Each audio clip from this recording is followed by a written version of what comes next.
J'ai injecté le poison dans la veine de mon mari pendant qu'il dormait, un sourire paisible aux lèvres, convaincu que son cancer le rongeait déjà de l'intérieur. Les médecins ont hoché la tête, compatissants, murmurant des condoléances sur un mensonge que j'avais moi-même fabriqué pour masquer ma vengeance. Et maintenant, alors que son corps refroidit sous les draps de soie de notre appartement haussmannien à Paris, je ressens non pas du remords, mais une liberté sauvage qui me terrifie autant qu'elle m'exalte. Paris, cette ville des amours éternels et des trahisons fulgurantes, m'a vu naître et me briser. J'ai porté le poids d'un crime que je n'avais pas commis, pour lui, pour nous, pour un avenir que j'imaginais radieux. Mais Pierre, mon Pierre, avait tout orchestré. La nuit fatidique où le sang avait coulé, les ombres dans les ruelles sombres de Montmartre, et moi, Marie, la coupable idéale, jetable comme un Kleenex usé après une nuit d'ivresse. Et si je vous disais que la vengeance n'est pas un plat qui se mange froid, mais un feu qui consume tout, y compris l'âme de celui qui l'allume? J'ai attendu 10 ans pour ce moment, et pourtant, au seuil de la délivrance, un secret plus noir encore remonte des abysses de notre passé commun. Les rues de Paris bruissaient d'un automne précoce ce soir-là, quand tout a commencé. J'avais 25 ans, fraîchement diplômé de la Sorbonne en littérature comparée, les yeux emplis de rêves romantiques hérités de Baudelaire et de Rimbaud. Pierre était mon aîné de 5 ans, un avocat ambitieux chez un cabinet du quartier latin, avec ce sourire carnassier qui faisait fondre les cœurs comme du camembert au soleil. Nous nous étions rencontrés lors d'une soirée arrosée de vin rouge dans un bistrot enfumé de Saint-Germain-des-Prés. Il m'avait récité du Verlaine, sa voix grave enveloppant les mots comme une caresse interdite. « Ton âme est un paysage choisi », avait-il murmuré, et j'avais cru que c'était pour moi. Notre mariage, 2 ans plus tard, fut une affaire intime, célébrée dans une petite chapelle de Montparnasse, sous un ciel plombé qui promettait déjà des orages. Pas de fanfare, pas de famille bruyante, la mienne était dispersée, orpheline d'un père alcoolique et d'une mère trop absorbée par ses amours fugaces pour remarquer ma solitude. Pierre, lui, avait ses secrets. Une sœur aînée, Élise, qu'il mentionnait à peine, et un passé qu'il balayait d'un geste élégant. « Laisse le passé aux fantômes, ma chérie », disait-il, en versant du Bordeaux dans nos verres ballons. Les premiers mois furent un tourbillon de passion. Nous habitions un appartement modeste rue de Rivoli, avec vue sur les Tuileries, où les feuilles mortes dansaient comme des confettis macabres. Pierre rentrait tard, les yeux rougis par les dossiers, mais toujours avec une fleur volée dans un jardin public, un baiser volé dans l'ascenseur grinçant.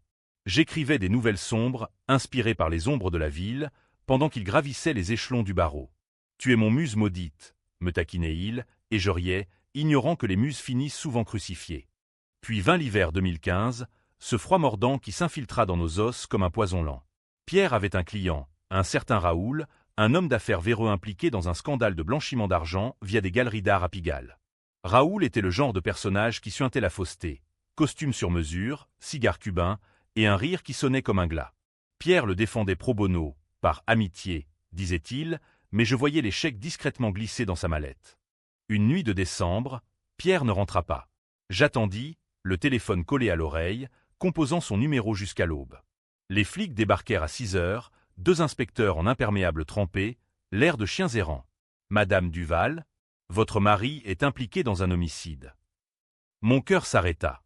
Raoul avait été retrouvé égorgé dans une ruelle derrière le Moulin Rouge, la gorge tranchée nette, du sang formant une mare noire sur les pavés luisants. Et l'arme? Un couteau de cuisine, gravé d'initiales, MD, Marie Duval. Je n'avais rien fait. Absolument rien. Mais Pierre, quand il apparut enfin, hagard, les mains tremblantes, me supplia dans l'ombre de notre chambre. « Marie, écoute-moi. » Raoul allait tout balancer. Nos dettes, mais... Erreur. Si je suis impliqué, c'est la prison à vie. Toi, tu es innocente. Ils te soupçonneront, mais pas plus. Prends la faute. Pour nous. Ces yeux que j'aimais tant, étaient des puits de désespoir. Il promit le monde, une vie nouvelle, des voyages en Provence, un enfant peut-être. J'acceptai, idiote que j'étais, parce que l'amour rend aveugle, et Paris, complice, ferme les yeux sur ces drames bourgeois. L'enquête fut un cauchemar kafkaïen.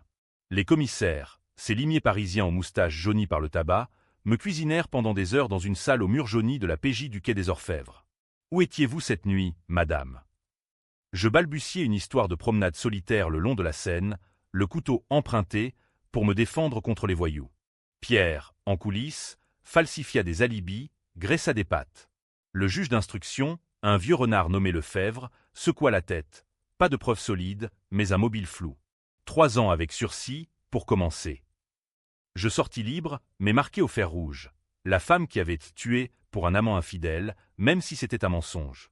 Pierre me serra dans ses bras ce soir-là, sur le pont des Arts, où les cadenas d'amour rouillés pendaient comme des menottes. Tu m'as sauvé, ma Marie. Je te dois tout. Nous fîmes l'amour avec une urgence fiévreuse, comme si le monde allait s'effondrer. Mais au fond de moi, une graine de doute germait, noire et tenace comme la terre du Père-Lachaise. Les années suivantes furent une danse masquée. Pierre prospéra. Promotion, villa en banlieue ouest à Neuilly, dîner avec des juges et des politiques. Moi, j'écrivais en secret, des récits de vengeance où les traîtres finissaient empoisonnés par leurs propres illusions. Élise, sa sœur, apparut alors dans notre vie comme un spectre. Grande, blonde, avec des yeux verts qui transperçaient l'âme, elle était galeriste à Saint-Germain, veuve d'un suicide douteux. « Mon frère t'a raconté » demanda-t-elle un soir, un verre de champagne à la main. « Raconter quoi » Elle rit, un rire de gorge, comme un corbeau. « Rien. Oublie. » Mais je n'oubliais pas. Les nuits, quand Pierre ronflait, je fouillais ses tiroirs. Des lettres codées, des virements suspects vers un compte offshore. Et un jour, un Polaroid Johnny, Pierre et Élise, enlacés dans une chambre d'hôtel anonyme, daté de l'année de notre mariage. La trahison n'était pas seulement professionnelle, elle était charnelle, viscérale. Mon mari, l'homme pour qui j'avais souillé mon nom, baisait sa propre sœur. Le choc me plia en deux, vomissements acides dans l'évier de marbre. Était-ce pour cela qu'il m'avait fait porter le chapeau? Pour couvrir leurs ébats incestueux, ce tabou qui aurait ruiné sa carrière? Je confrontai Élise lors d'un thé chez La Durée, les macarons pistaches intacts sur la table. C'est vrai. Elle ne nia pas, ses lèvres ourlées d'un sourire sadique. Pierre est à moi depuis toujours. Marie, tu n'étais qu'un bouclier, une idiote utile. Et maintenant, tu gardes le silence, ou on te renvoie en tôle pour de bon. Je rentrai, brisé, et feignis l'ignorance. Mais la vengeance, cette putain capricieuse, s'invita à notre table. Je lus des traités de toxines à la Bibliothèque nationale, notai des formules chimiques sur des carnets cachés. Paris devint mon complice. Ses pharmacies discrètes, ses laboratoires oubliés dans les sous-sols de Belleville. Pierre, sentant peut-être le vent tourner, se fit malade.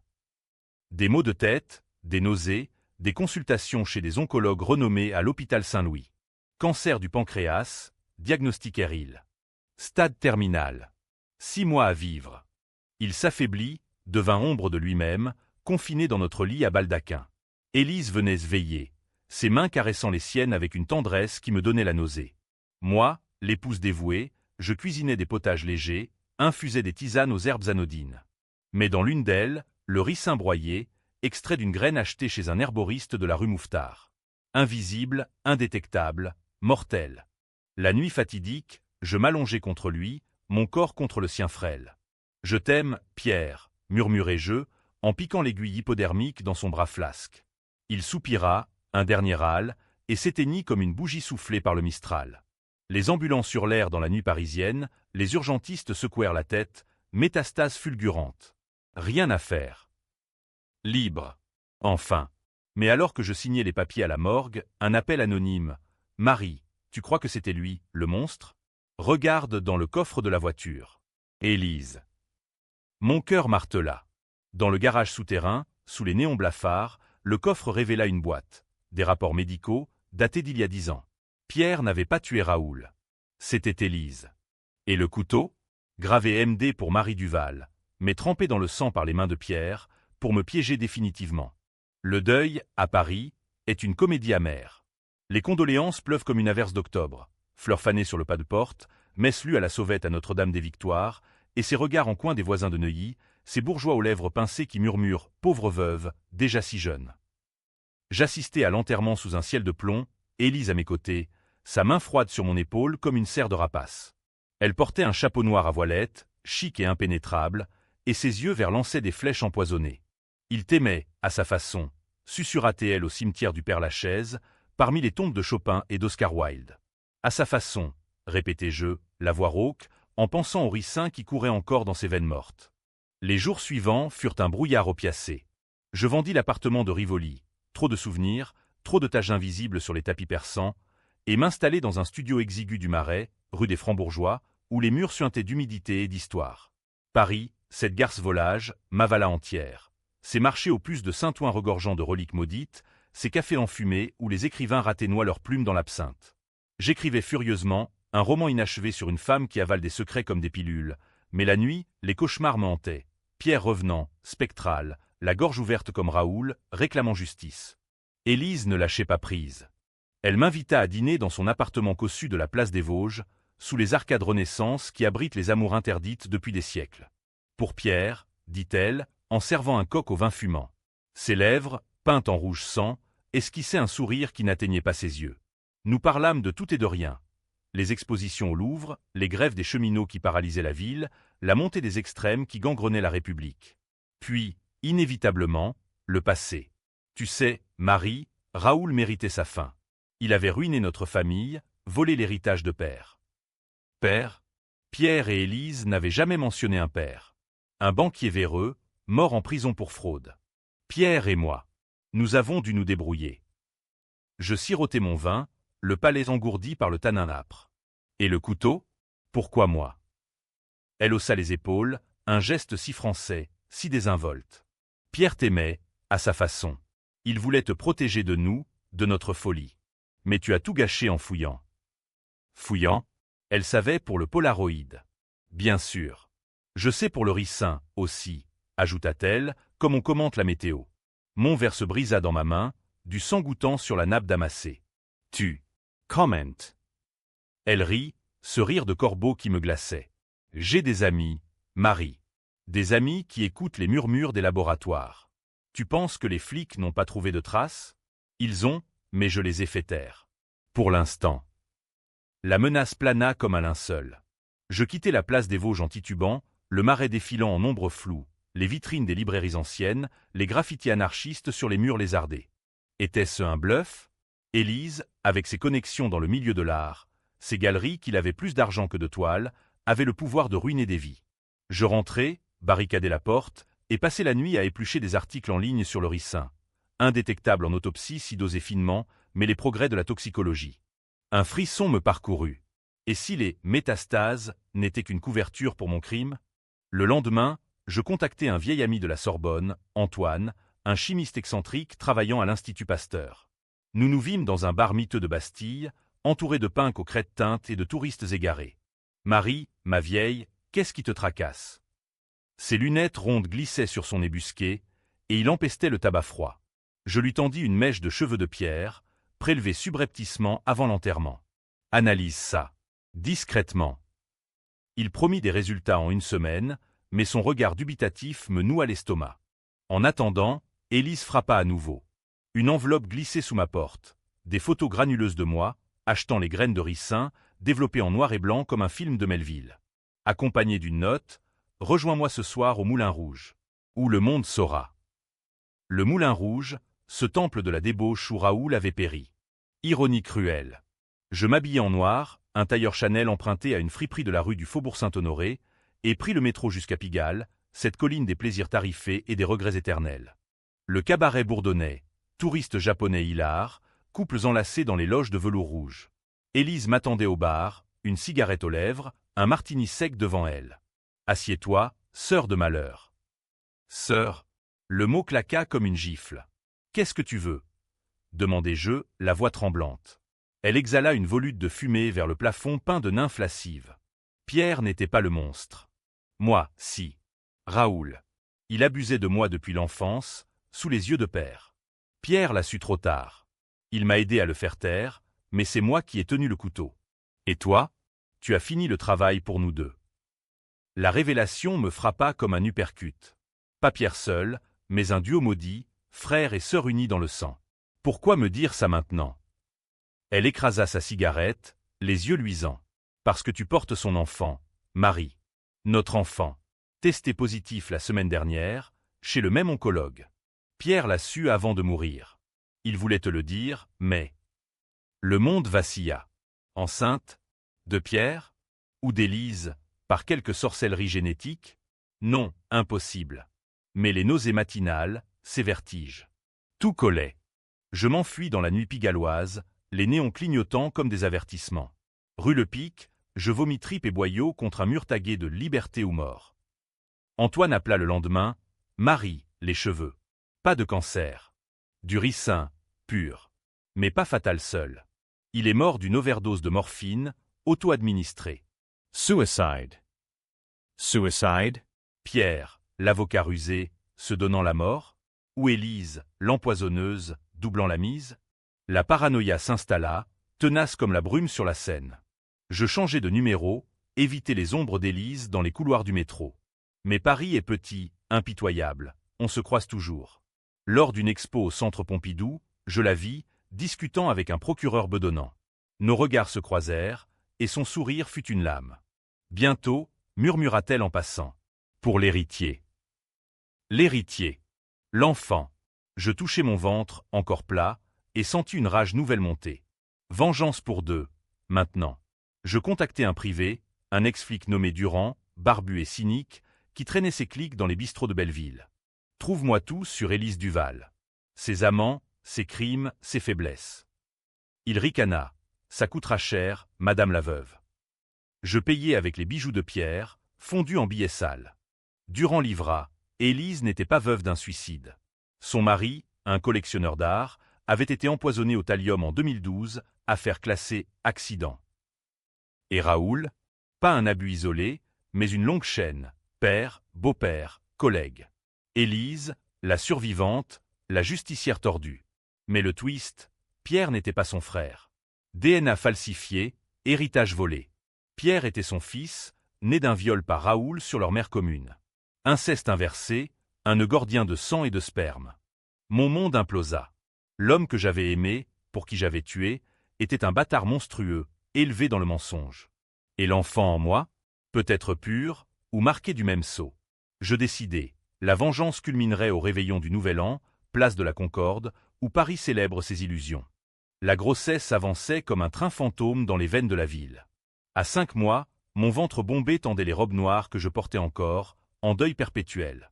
Paris, en hiver, devient une complice de l'âme tourmentée. Ses lumières de Noël sur les Champs-Élysées clignotent comme des mensonges, ses patinoires éphémères glissent sur des secrets gelés. Je marchais des heures, main sur le ventre, murmurant des berceuses de Prévert à cet être inconnu, innocent dans le chaos. Il pleut dans mon cœur comme il pleut dans la ville, chantonnais-je, mais les larmes étaient salées, amères. Durand, mon limier, creusait plus profond. Ses rapports arrivaient par pigeons voyageurs anonymes. Élise finançait une secte ésotérique dans les catacombes, un culte de la purification par le sang, où des âmes perdues payaient pour des rituels de vengeance. Des disparitions inexpliquées, un amant jaloux noyé dans la Marne, une rivale accidentée sur l'autoroute A6. Élise n'était pas une simple galeriste. Elle était une araignée, tissant sa toile de toxines et de chantage à travers la capitale. Et Pierre? Il avait su, participer même, couvrant ses traces pour protéger la famille. Notre famille. La nausée revint, plus forte. J'avais porté le chapeau pour un matricide déguisé. Je décidai de frapper là où ça fait mal, l'héritage. Pierre avait laissé un testament, rédigé chez un notaire de la rue de la Paix, me léguant tout, villa, compte, action. Mais Élise contestait, arguant d'une influence toxique, ironique, n'est-ce pas? Le procès s'annonçait sanglant, devant la chambre des affaires familiales du tribunal de grande instance de Paris. Mon avocat, une jeune louve nommée Claire, aux ongles laqués rouges, me conseilla, jouez la veuve éplorée. Laissez-la s'enfoncer dans ses mensonges. La première audience fut un théâtre absurde. Le juge, un homme sec comme un croquant au sucre, trônait derrière son pupitre de bois ciré. Élise, en tailleur Pearl Grey, jurait sur la Bible, ou ce qui en tenait lieu dans la laïcité française, que Pierre était incapable au moment du testament, drogué par mes soins. Madame Duval était une manipulatrice, votre honneur. Elle a falsifié des diagnostics pour accélérer sa fin. Les murmures s'élevèrent dans la salle, un bourdonnement de mouches sur une charogne. Je serrai les accoudoirs, sentant l'enfant remuer comme un avertissement. Claire contre-attaqua avec brio. Expertise toxicologique, révélant des anomalies dans les traitements d'Élise, thallium résiduel dans les archives médicales de son défunt mari. L'accusée est une récidiviste, monsieur le juge. Élise blêmit, ses yeux vert virant au vert de gris. À la sortie, dans le couloir lambrissé sentant le vieux papier et la sueur, elle me coinça contre un pilier. Tu oses? Pour un bâtard que tu portes. Sa main effleura mon ventre, possessive. C'est le mien, Marie. Le sang des Duval. Tue-le, ou je le ferai. La menace glaça le sang dans mes veines. Cette nuit-là, dans mon studio du Marais, je ne dormis pas. Les cloches de Saint-Paul de la Filze sonnaient minuit, et je repensais à nos débuts.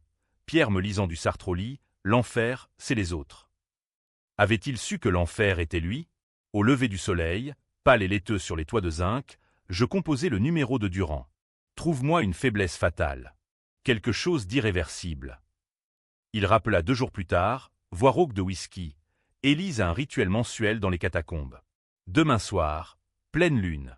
Seule, avec ses adeptes. Emporte du gaz hilarant, inodore, issu de tes contacts chez Pasteur. Ça les neutralisera tous. Gaz hilarant, une arme de farce mortelle, libérée dans l'air confiné des ossuaires. Je volai un masque à oxygène d'un hôpital ami, et me glissai dans la nuit, le marais endormi sous une gelée blanche. Les catacombes, ce labyrinthe d'os empilés comme des livres maudits, exhalaient une odeur de terre humide et de mort séchée. J'y descendis par une entrée secrète près du square Louvois, guidé par un plan crayonné de Durand. Les murs palpitaient de tibias croisés, de crânes béants ricanant dans l'ombre. Des chants gutturaux montaient. Élise, en robe de soie noire, psalmodiait des incantations païennes, entourée de 5 silhouettes encapuchonnées, des âmes brisées, payant pour leur catharsis. Je libérai le gaz par une grille aérée, un sifflement discret comme un soupir d'agonie. Les rires éclatèrent d'abord, hystériques, puis des hoquets, des convulsions. Élise s'effondra la dernière, ses yeux verts exorbités, bavant une écume rose. Marie, traîtresse, gargouilla-t-elle avant de s'immobiliser. Les adeptes gisaient, inertes, leurs capuches tachées de vomi. Je fouillai son corps, un pendentif avec une fiole de poison, un journal codé listant ses victimes. Preuve irréfutable. Mais au moment de remonter, un bruit, pas lourd, écho dans les tunnels. Les flics? Non, pire, des vigiles de la secte, alertés par un 6e sens. Je courus, le ventre alourdi me ralentissant, trébuchant sur des racines osseuses. L'air vicié brûlait mes poumons malgré le masque. Ils me rattrapèrent près de l'entrée, 3 brutes en costard, poing brandi. Pour la maîtresse, grogna l'un. Le combat fut primal. Je griffai, mordis, enfonçai la fiole de poison dans la jugulaire du premier. Le second m'assomma d'un coup à la tempe, et le monde vira au noir. Je me réveillai dans une cellule du commissariat central, menotté à un lit d'hôpital. Claire, mon avocate, était là, visage crispé. « Marie, qu'as-tu fait ?» Les journaux titraient déjà « Meurtre de masse dans les catacombes. La veuve empoisonneuse frappe encore. » Élise vivait à peine, en coma artificiel à l'Hôtel-Dieu. Les adeptes? 3 morts, 2 en soins intensifs. Mon gaz, traçable maintenant par les analyses ADN. Le juge Lefebvre, le même qu'il y a 10 ans, me toisa lors de l'interrogatoire. « Madame Duval, vous portez la mort comme un manteau. D'abord Raoul, puis votre mari, maintenant ça. Confessez-vous. » Je ris, un rire brisé échoant dans la salle aux murs nus. Confesser? J'ai libéré Paris d'une vipère. Lisez son journal. Il l'avait, page noircie de noms, de formules, de vengeance froide. Mais Élise, dans son lit d'hôpital, murmurait déjà des contre-accusations, pointant mon ricin, mon couteau fictif. La presse s'emballa, un cirque médiatique à la française. Libération titrait « La sorcière du Marais », Le Figaro « Vengeance ou folie maternelle ». Les féministes chiaient PHE, certaines me voyant en victime du patriarcat incestueux, d'autres en monstre hystérique. Mon ventre, à 7 mois, devenait un symbole, l'innocent dans la tempête. Antoine, le chimiste, témoigna en ma faveur. Le gaz était défensif, pour se protéger. Mais les preuves s'accumulaient, mes achats, mes recherches. Pierre, dans sa tombe, riait sans doute. Le twist vint d'Élise elle-même, émergeant du coma comme Lazare. Marie est innocente. C'était moi, pour tout. Le couteau, le ricin, un suicide assisté. Laissez-la partir. Mensonge pieux ou repentir final? Les experts penchèrent pour la culpabilité partagée, mais le procureur, ambitieux, poussa pour le procès. Libéré sous caution, alourdi par l'attente de l'accouchement, je rentrai au Marais. Paris, indifférente, bourdonnait. Manifestation contre la loi travail sur les boulevards, odeur de crêpes chez les Bretons de Montorgueil. Durand m'avertit, Élise prépare un coup. Elle sortira bientôt, et elle viendra pour l'enfant. La nuit de Noël, contractions fulgurantes me plièrent en deux. Seul, je rampais jusqu'à la maternité de l'Hôtel-Dieu, hurlant dans les couloirs carrelés. L'enfant naquit à l'aube, un garçon aux yeux verts, comme Élise. Je le nommai Lucien, lumière dans les ténèbres. Mais au berceau, une note, il est à moi. Joyeux Noël. L'accouchement me laissa brisé, corps et âme, comme si Paris elle-même m'avait enfanté dans une de ces ruelles pluvieuses. Lucien tétait avidement, ses petits poings serrés comme des serres, et je le berçais en fixant le plafond craquelé de la chambre d'hôpital, où des ombres dansaient au gré des néons. Les infirmières, ces anges laïques aux blouses amidonnées, murmuraient des encouragements. « C'est un beau bébé, madame. Fort comme un gaillard de Bretagne. » Mais moi, je voyais en lui le fantôme d'Élise. Ses yeux, ce regard qui perçait déjà les secrets.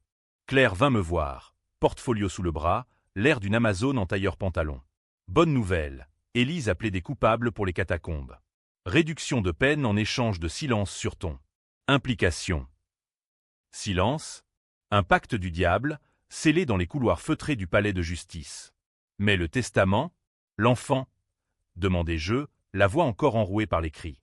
Elle haussa les épaules, geste fataliste. Tout à toi. Élise renonce.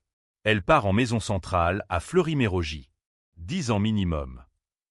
10 ans. Suffisamment pour élever Lucien loin des ombres. Je sortis de l'hôpital sous un ciel de janvier gris-perle, Paris engourdi dans le froid, la Seine gelée par endroits, les bouquinistes du quai Malaquais fermés pour l'hiver. Nous nous installâmes dans une maisonnette à Montmartre, au pied du Sacré-Cœur, louée à une veuve excentrique qui collectionnait des masques africains. Les rues pavées serpentaient comme des veines, et le moulin de la Galette tournait encore ses ailes paresseuses, rappel cruel de Raoul.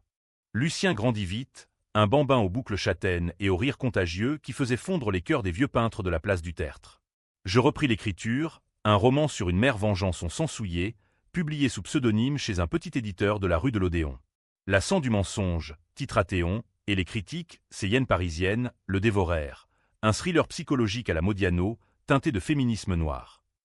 Les avances payèrent les couches et les biberons, mais la nuit, quand Lucien dormait, je veillais, un couteau de cuisine, banal, sans initiale, sous l'oreiller. Élise ne lâcha pas. Des lettres arrivèrent d'abord, postées de Fleury, pleines de regrets larmoyants, d'histoires d'enfance volées, de Raoul le violeur qu'elle avait nettoyé pour sauver son frère, son fils, en vérité. Lucien est le dernier du Val pur, Marie. Éduque-le bien, ou je reviens le chercher. Puis, les visites, autorisées après 6 mois, dans une salle aux vitres blindées, sous l'œil indifférent des matons. Elle apparut amaigrie, les cheveux tirés en chignon sévère, mais les yeux verts toujours vifs, comme des émeraudes taillées dans le poison. « Regarde-le » dit-elle la première fois, pressant ses paumes contre la vitre. Lucien, à 8 mois, gazouillait dans mes bras, indifférent. Il a mon nez, non? Je serrai les dents. Il a le mien. Et Pierre n'était pas ton frère, Élise. Dis la vérité, pour une fois. Elle rit, un son étouffé par le plexiglas. La vérité?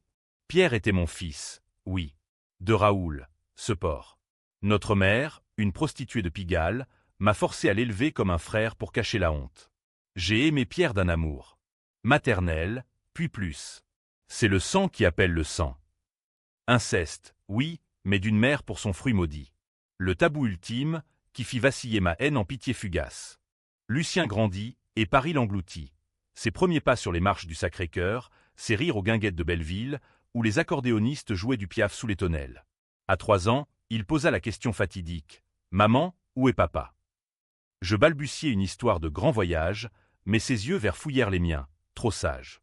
Les cauchemars revinrent, Pierre m'étranglant, Élise berçant Lucien dans les catacombes, Raoul ricanant depuis l'au-delà. Durand, vieilli mais fidèle, m'avertit, Élise prépare sa libération conditionnelle. Bon comportement, témoignage contre des codétenus. Dans 2 ans. 2 ans. Temps pour un plan B. Je contactai Antoine à nouveau, pour des conseils scientifiques, un poison lent, intraveineux, mimant une rechute de maladie. Mais la conscience, cette garce française, me rongeait. Était-ce vengeance ou cycle infernal? Le procès pour le testament se conclut en ma faveur. La villa de Neuilly m'appartenait, fonds gelés débloqués. Je vendis tout, investi dans un petit domaine en Provence, près d'Aix-en-Provence, où les lavandes ondulaient comme des vagues de pardon. Nous y déménageâmes, Lucien et moi, fuyant les ombres parisiennes. La maison, une bastide du 18e, avec volets persiennes et fontaines murmurantes, devint notre havre. Lucien courait nu-pied dans les champs d'oliviers, apprenant le provençal des fermiers voisins, et je écrivais sous un olivier centenaire, les chapitres coulant comme le vin rosé local. Mais Élise frappa à la porte un soir d'été, libérée prématurément pour raison médicale. Un cancer fictif, sans doute. Elle se tenait là, frêle dans une robe de lin blanc, un panier de figues à la main.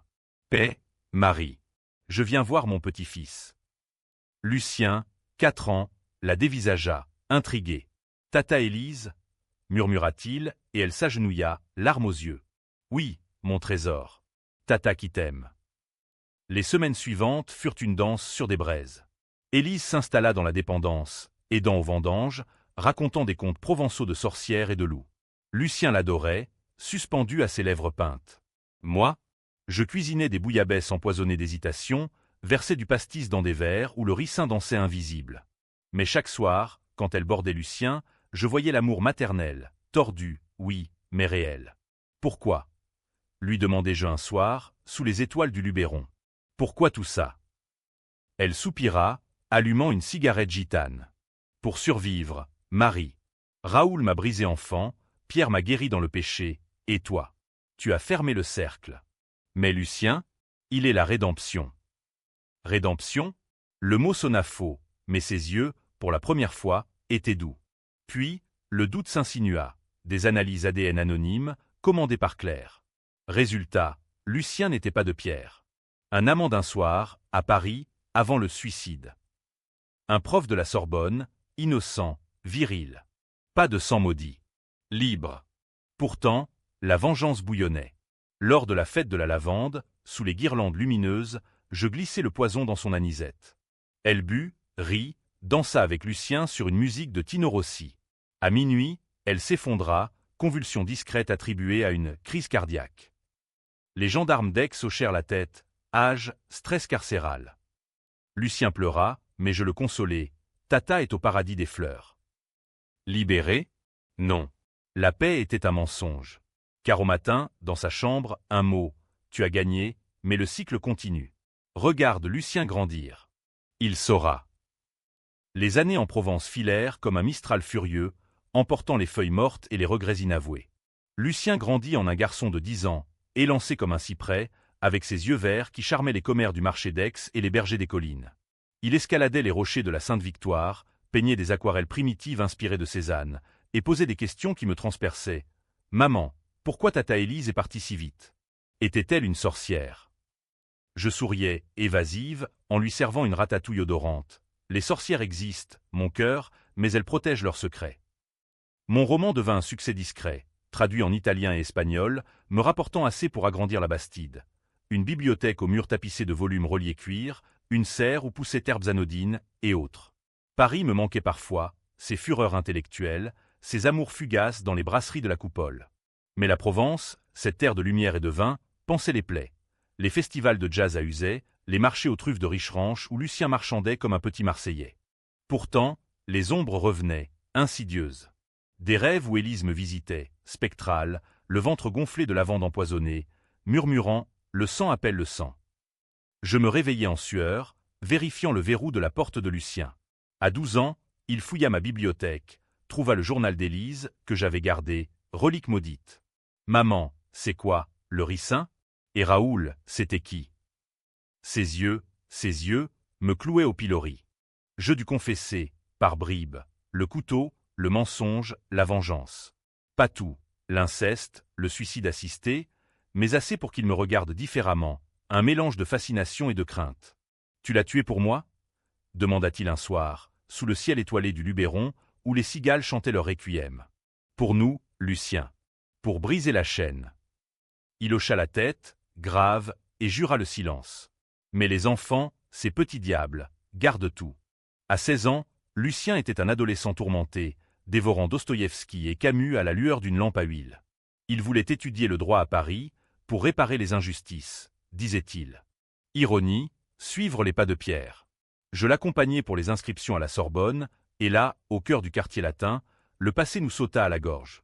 Une expo sur les crimes célèbres au musée Carnavalet. Une vitrine dédiée à l'affaire Raoul, 2015, avec le couteau, mon couteau, sous verre, et une photo d'Élise, jeune, radieuse. Lucien pâlit. C'est elle. Et toi, maman ? Les journalistes, ces vautours, flairèrent l'odeur. Marie Duval, l'empoisonneuse repentie, avec son fils mystère. Un article dans Le Monde, spéculation sur l'héritage génétique, théorie conspirationniste sur un culte familial. Lucien rentra à la Bastide furieux. Tu m'as menti. Élise était ta victime, Mais qui était mon père? Je cédai, le prof, mort d'un accident banal. Pas de malédiction. Mais le twist final frappa comme la foudre en plein sirocco. Une lettre anonyme, postée de Fleury-Mérogis. Élise avait-elle un complice? Non, ADN réanalysé par un labo privé, financé par les royalties du livre. Lucien n'était pas du prof. Ni de Pierre. De Raoul. Échangé à la naissance? Non, Élise, dans un dernier coup tordu, avait trafiqué les échantillons il y a des années. Vengeance post-mortem. Faire de Lucien le petit-fils du violeur, pour me hanter éternellement. Lucien, 18 ans maintenant, parti pour Paris sans un regard en arrière. Je vais laver le nom, maman. Mais le tien, c'est du sang. Il devint avocat, plaida pour les victimes d'inceste, devint une voix retentissante contre les tabous. Moi, je restais en Provence, veillant sur la Bastide qui s'effritait, écrivant des mémoires inachevés. La vengeance m'avait libéré, mais à quel prix? Lucien, mon fils, mon bourreau involontaire, épousa une fille de la haute bourgeoisie, eut des enfants aux yeux bruns, purifiés. Un soir d'automne, 20 ans après le poison, je reçus une carte. Maman, pardonne. Le cycle s'arrête ici. Viens à Paris pour Noël. Je montai dans le TGV, le cœur serré. À la gare de Lyon, Lucien m'attendait, grisonnant déjà, avec ses enfants. Élise avait tort. Tu as brisé la chaîne. Nous dînâmes au Procope, sous les portraits jaunis de Voltaire, et rime de nos fantômes. Mais au dessert, un appel. Élise, sortie pour bonne conduite, morte d'un suicide dans sa cellule. Lucien sourit. Karma, maman. Ou ma main, encore une fois? Paris rit, indifférente. La vengeance, au bout du compte, est un miroir brisé. On y voit des monstres, mais c'est soi qu'on contemple. Et moi, Marie Duval, je choisis la paix ou son illusion. Fin.